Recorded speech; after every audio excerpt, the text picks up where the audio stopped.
Wahyu baru pindah ke Jakarta karena ia harus melanjutkan kuliahnya di ibu kota. Wahyu pun mencari kos-kosan dengan biaya sewa termurah. Ia pun ketemu sebuah kos yang nampak cukup bagus, murah dan dekat dengan kampus di mana dia kuliah. "Wah, beruntung sekali kamu, sisa satu kamar di sini," kata bapak kos. Kos itu 2 lantai. Kebetulan yang kosong adalah di lantai 2 dan paling ujung. Wahyu pikir karena letaknya terlalu jauh, jadi tidak ada yang mau. Hari pertama dia juga heran. Beberapa penghuni kos seperti memandangnya aneh. Wahyu tidak begitu curiga. Mungkin karena ia adalah penghuni baru.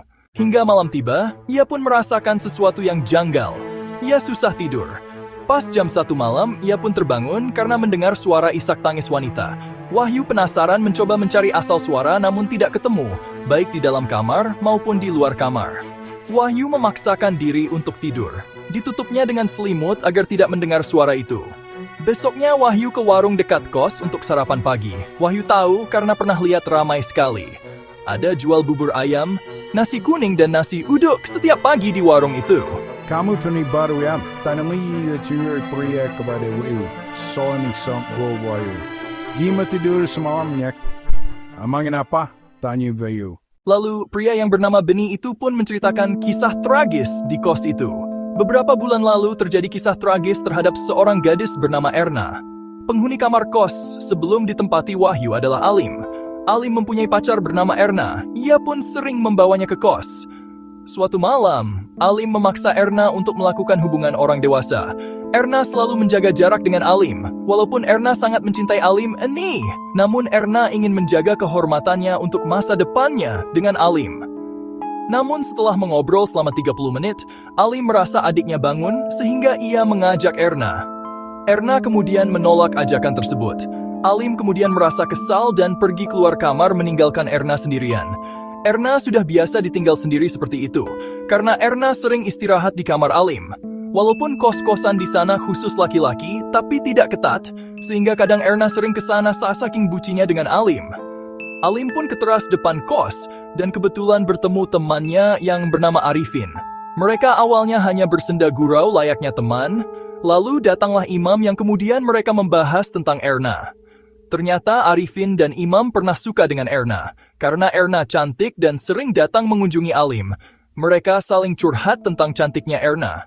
Mereka bertiga kemudian membuat rencana.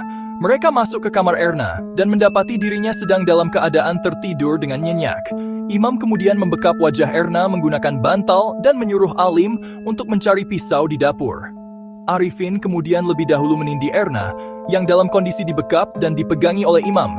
Alim yang ke dapur mencari pisau keduluan oleh temannya. Melihat pacarnya tidak berdaya, Alim bukannya membantu, ia malah menikmati.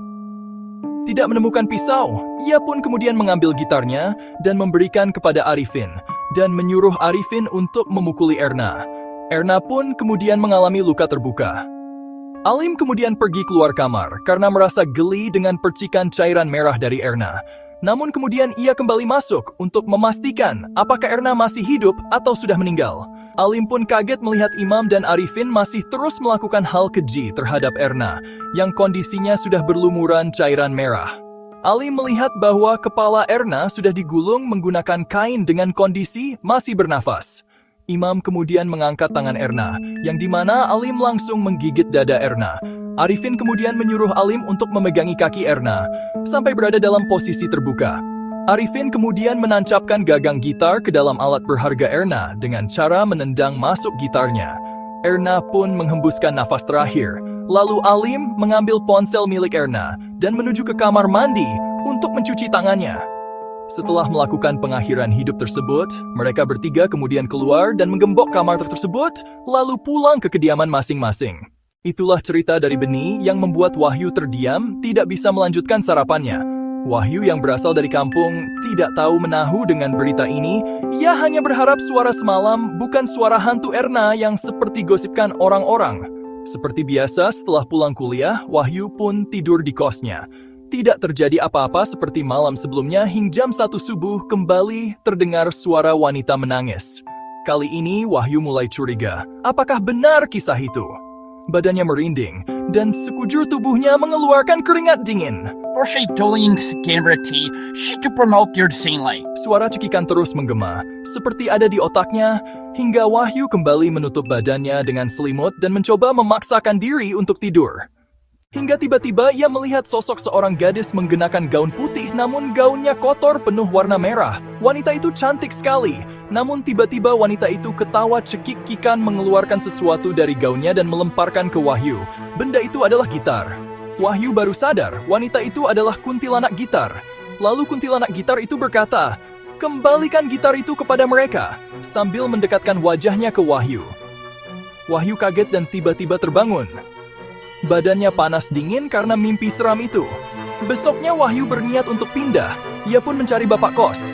"Wah, gak bisa nak, uang depositnya nanti hangus," kata bapak kos. Wahyu yang dari kampung tidak membawa banyak uang pun terpaksa tidak bisa pindah dari kos itu. Teman-teman kamar kos lainnya hanya menyarankan untuk menguatkan doa atau mengikuti kemauan si kuntilanak. Namun bagaimana Wahyu bisa kembalikan gitar? Itu semua cuma mimpi.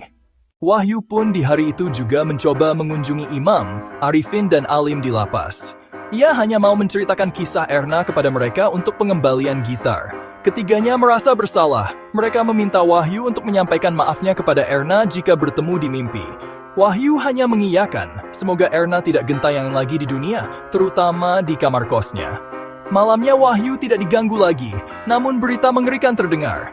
Alim, Imam dan Arifin ternyata mengakhiri hidup mereka sendiri di dalam lapas dengan menggunakan kain yang diikat di tiang plafon penjara.